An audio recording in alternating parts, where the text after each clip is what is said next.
नमस्कार। Dhirendra पुंडी news point में आप सभी का एक बार फिर से स्वागत है। इस बार 15 अगस्त को लाल किले की प्राचीर से देश के प्रधानमंत्री एक सबसे बड़ी चुनौती की तरफ इशारा कर रहे थे। ठीक उसी समय दिल्ली से लगभग 1900 किलोमीटर दूर एक राज्य में और स्वतंत्रता दिवस पर संबोधन चल रहा था और प्रधानमंत्री तो इशारा कर रहे थे। उस चुनौती को सबसे ज़्यादा झेल रहे असम के मुख्यमंत्री ने उसके हालात भी बता दिए।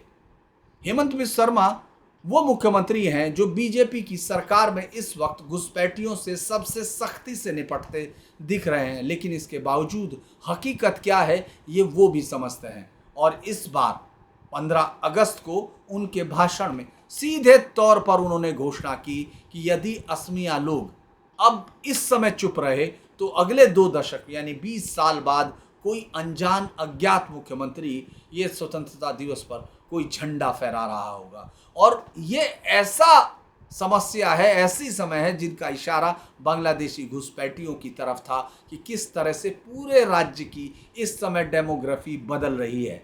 हालांकि उन्होंने तमाम लोगों से एक संकल्प जरूर कराया कि अनजान या अज्ञात लोगों को न तो ज़मीन बेचें, न मकान या ज़मीन किराए पर दें।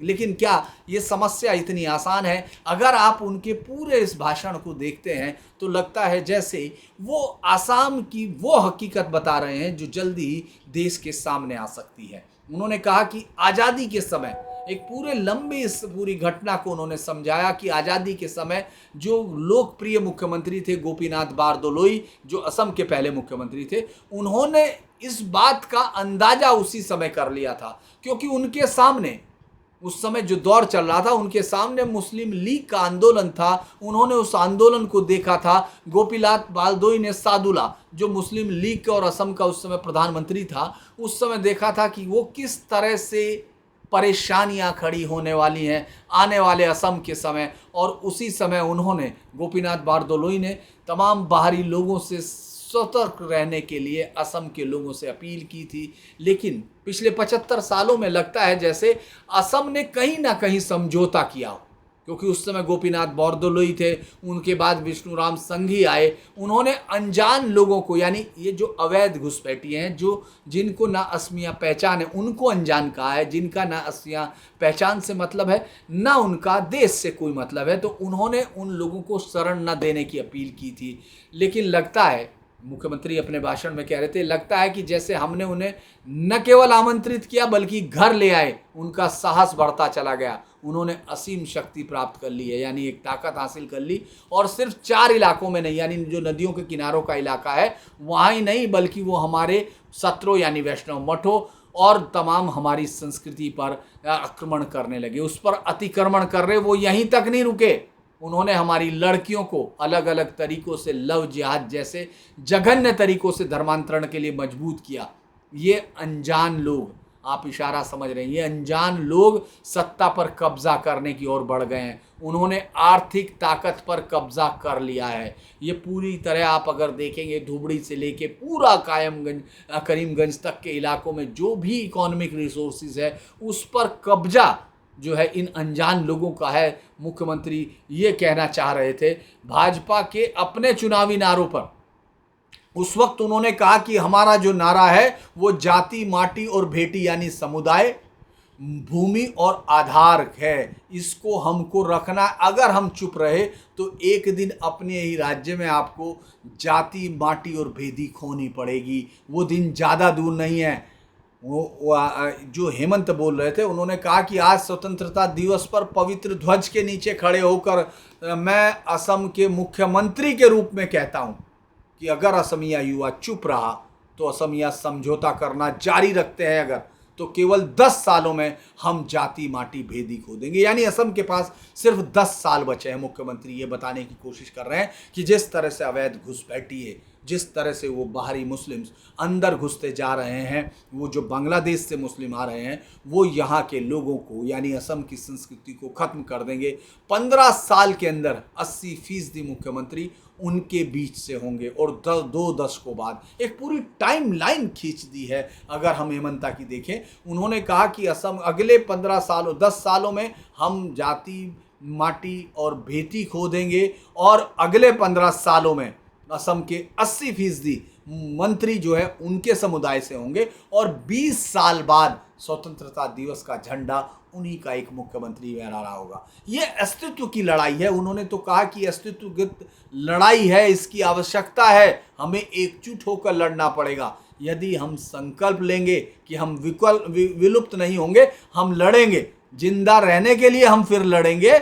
यह हथियारों से लड़ी जाने वाली लड़ाई नहीं है, यह इच्छा शक्ति और दृढ़ इच्छा शक्ति की जरूरत है। किसी अनजान आदमी को न जमीन बेचनी है, न घर किराए पर देना है और ना ही सरकारी जमीन पर अतिक्रमण होने देना है। वो लगातार अपनी सरकार के जो चलाए जा रहे हैं लगातार अतिक्रमण या बेदखली अभियान है जो बड़े लेवल पर चलाए जा रहे हैं, उनका जिक्र कर रहे थे। उस पर बंगाली मूल के, खासतौर से बांग्लादेशी मूल के लोगों को जिन्होंने कब्जा किया है उनको निकाल ले। उन्होंने ये इशारा भी किया ये तब तक जारी रहेगा, यानी ये अभियान तब तक जारी रहेंगे जब तक अतिक्रमित भूमि का एक एक टुकड़ा मुक्त नहीं हो जाता। आज असम में लव जिहाद, जमीन जिहाद जैसे कई जिहाद सामने आ रहे हैं। सरकार बुरहा चापोरी से उरियम घाट, गोरुखुटी से ग्वालपाड़ा तक एक बड़ा बेदखली अभियान चला रही है।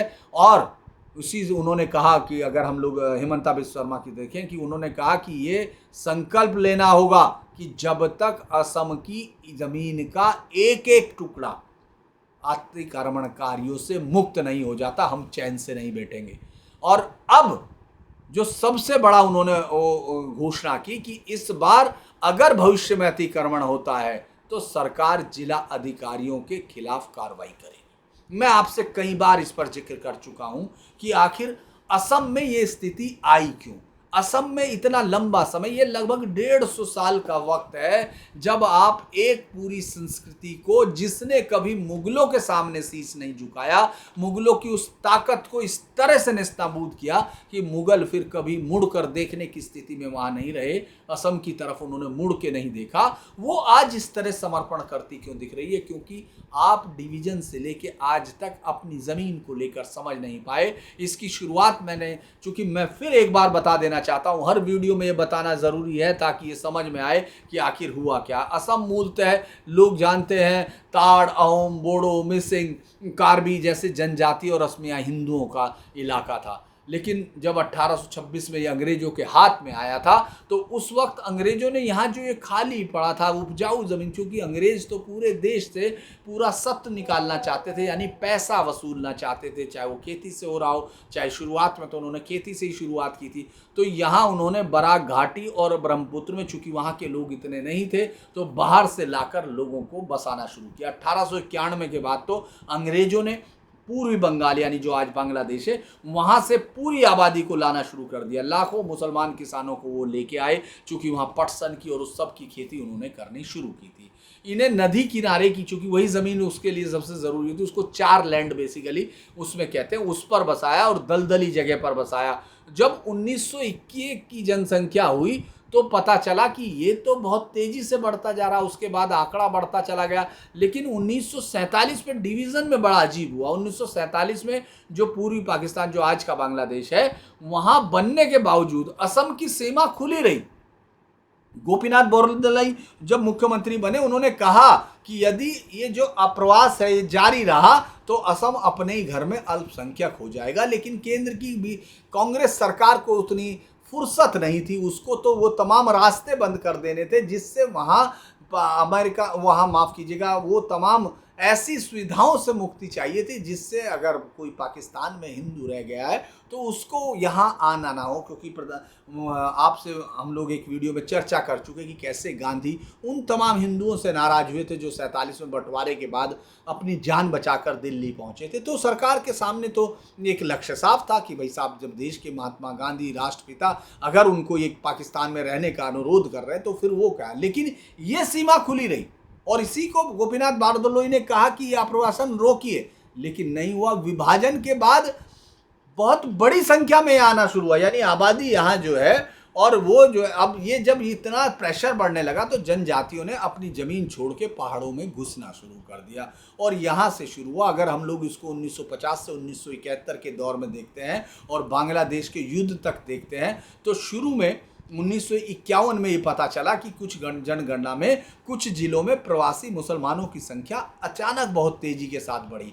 1961 में फिर भाषा आंदोलन हो गया, क्योंकि जो बांग्ला भाषी थे, खासतौर से प्रवासी मुस्लिम बंगाली, उन्होंने अपनी आबादी, वो जो है अपनी भाषा उन्होंने बंगाली उसमें लिखवाना शुरू कर दिया, और इस बात को लेकर असमिया लोगों का विरोध शुरू हुआ। उन्होंने कहा कि असमिया लोग हमारे पे अपनी भाषा थोप रहे हैं, और वहीं से ये शुरू हो गया कि अब असम के अंदर बाहरी लोगों की तादाद इतनी बढ़ चुकी है कि वो मूल असमी संस्कृति के सामने उसको चुनौती दे सकते हैं अपनी इम्पोज की गई कल्चर से। अब 1971 में तो लोग, करोड़ों लोग, आपको मालूम है किस तरह हुआ उसमें असम और त्रिपुरा की तरफ भागे। उस समय 30 से 35 लाख लोग असम में मूल जो उसके बाहर के लोग आ चुके थे, जिसमें ज़्यादातर वो मुस्लिम थे।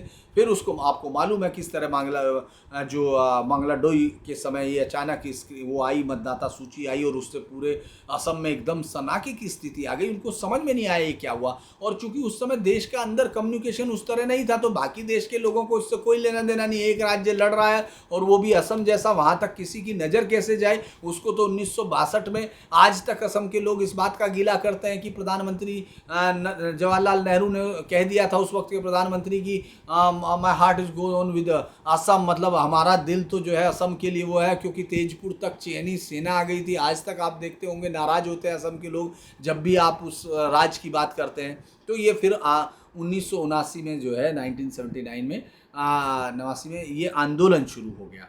क्या कि असम जो स्टूडेंट फेडरेशन थे उन्होंने कहा कि जो 71 तक आया है उसके बाद आने वाले किसी भी आदमी को यहाँ इसमें असम में बसने नहीं दिया जाएगा, उसको घुसपैठिया कहा जाएगा। 25 मार्च 1971 वो तारीख तय की गई थी।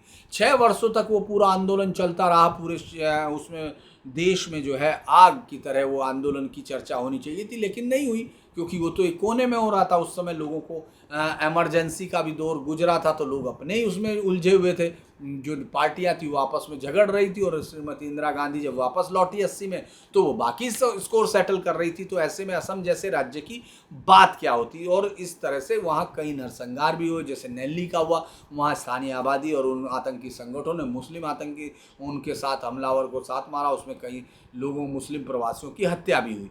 1985 में ये समझौता होता है, लेकिन समझौता में ये कहा गया कि जो 1966 के बीच में जो उससे पहले आए थे लोग वो तो रहेंगे। 1966 से 1971 के बाद के लोगों को नागरिकता दी जाएगी, लेकिन वोटिंग राइट 10 साल बाद मिलेंगे। ये समझौते की बात थी। और 1971 के बाद आए हुए वो माने जाएंगे विदेशी, लेकिन इस समझौते पर कभी भी ध्यान नहीं दिया गया।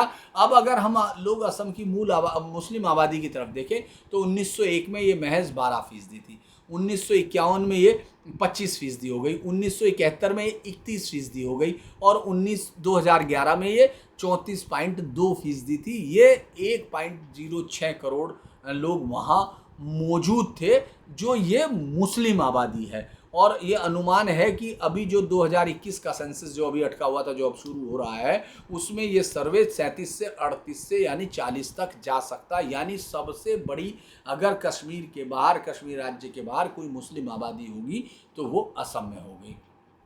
अब मुस्लिम बाहुल्य ज़िले 2011 तक 9 मुस्लिम बाहुल्य ज़िले हो चुके हैं। उनमें मैं आपको बता चुका, धुबड़ी में 79%, बोंगई गांव में 50+ है, बारपेटा में 70% है, नगांव में 55% है, मोरी गांव में 52% है, करीमगंज में 57% है, हैलाकांडी में 60% है, गोलपाड़ा जो ग्वालपाड़ा भी बोलते हैं 58% है, और दक्षिण सालमारा में 82% है। और ये प्लस में है, यानी इससे ज़्यादा हो सकती है। तो अब आप अगर इस काउंटिंग में देखें तो क्या होगा, अगर हम इसको देखते हैं तो ब्रह्मपुत्र घाटी का पूरा निचला पश्चिमी हिस्सा जो है और बराक वैली अब पूरी तरह मुस्लिम बांग्लादेशी मूल के लोगों का है। वो वहाँ कब्जा एक तरह से कर चुके। अब पूरी तरह अगर आप गौर करेंगे तो असमिया जो जातियाँ हैं, हिंदू और जनजातियाँ हैं, उन सब की गिरावट देखिए। असम के जो जैसे ऊपरी असम में अब क्या बचता है, जोरहाट बचता है, डिब्रूगढ़ और तिनसुकिया, इनमें अभी हिंदू आपको बाहुल्य दिखता है। लेकिन निचले असम में अब वहाँ बोडो लगातार अल्पसंख्यक और हिंदू होते जा रहे हैं। अगर 1951 की बात करें तो 56%, वहाँ 56% जो है असमिया भाषा थे। 2011 में महज 48% रह गए। यानी 51 से अब तक 6% तो भाषा के तौर पर हो गई। और धीरे 1970 तक जो कांग्रेस पूरी राजनीति पर कब्जा किए थी, वो मुस्लिम वोट बैंकों के सहारे अब वो सीटें निर्णायक हुई, तो पूरी तरह से आपको वहाँ तुष्टीकरण दिखना लगेगा। अगर असम की आज की 126 विधानसभा सीटों की बात करें तो 35 से 40 सीटें पूरी तरह मुस्लिम वोटों पर निर्भर है। यही कारण है हेमंता बिस्व शर्मा 20 साल में किसी अनजान मुख्यमंत्री के झंडा फहराने की बात करते हैं। उनका संकेत साफ है कि यदि ये प्रवासी मुसलमान इसी तरह बढ़ते रहे, इनका टीएफआर सब बढ़ता रहा, और मैं आपको बता चुका कि उनकी कितनी ग्रोथ रेट है, वो 24 से 26% तक जाते हैं, हिंदू 8 से 10% हैं, तो राज्य की मूल असमिया जो है वो खत्म हो जाएगी। एनसीआर में 2019 में जो अंतिम सूची थी उसमें 19 लाख लोग बाहर हुए थे, लेकिन उसमें 60% हिंदू थे, यानी 40% मुस्लिम है जो बाहर भी हो रहे, वो हिंदू हो रहे हैं जो मूलतः। जबकि आपको वहाँ समस्या की थी घुसपैठी है मुस्लिम्स की, क्योंकि एक आपको देखना पड़ेगा, उस वक्त आंसू ने हिंदू मुस्लिम दोनों को निशाना बनाने की कोशिश की थी। उनको लग रहा था कि वो उसको बचाएंगे, लेकिन बाद में धीरे धीरे जब समझ में आया तब तक चीज़ें निकल चुकी थी, क्योंकि ये जो मुस्लिम पॉपुलेशन थी जो बाहर से बांग्लादेश से आई, वो न केवल आबादी का बढ़ा रही थी, बल्कि जो बाहर से आई हुई है उसको वो इकट्ठा अवैध तौर पर वहाँ बसा रही थी। यानी 20 साल की देर है जब पूरी तरह ये राजनीति बदल जाएगी। यही हेमंत बिस्व शर्मा कहना चाहते हैं कि अगर हम लोग इनके औपनिवेशिक समय से अब तक देखते हैं तो ये जो धार्मिक जो एकदम अल्पसंख्यता बढ़ती जा रही है हिंदुओं की, ये इस पूरे राज्य को एक संकट में डाल देगी, ऐसा उनका मानना है। क्योंकि आज 1/3 आबादी मुस्लिम है, 9 जिले गैर मुस्लिम है, लेकिन अगले 20-25 सालों में ये जन्म दर और ये प्रवास का अगर दोनों का जोड़ दें तो ये जनसंख्या 40, 45, 50 तक पहुंच जाएगी। और इससे असमिया,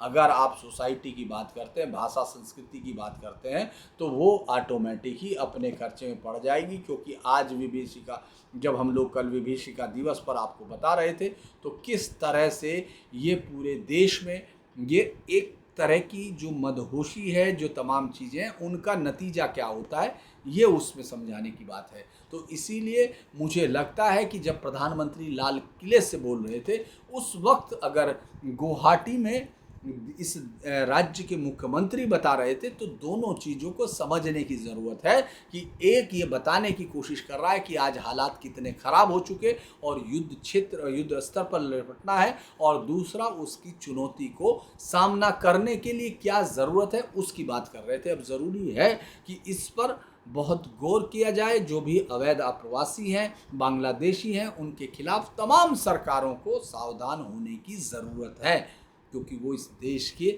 सिर्फ संसाधन नहीं, इस देश की आत्मा, इस देश की ज़मीन और इस देश का भविष्य सबको चट कर रहे हैं। अगर आपको ये वीडियो पसंद आए तो आप इसको लाइक कीजिए, सब्सक्राइब कीजिए और शेयर कीजिए। और हम लोगों को अगर सहयोग देना चाहें तो मेंबर बन सकते हैं। आज के लिए इतना ही। नमस्कार।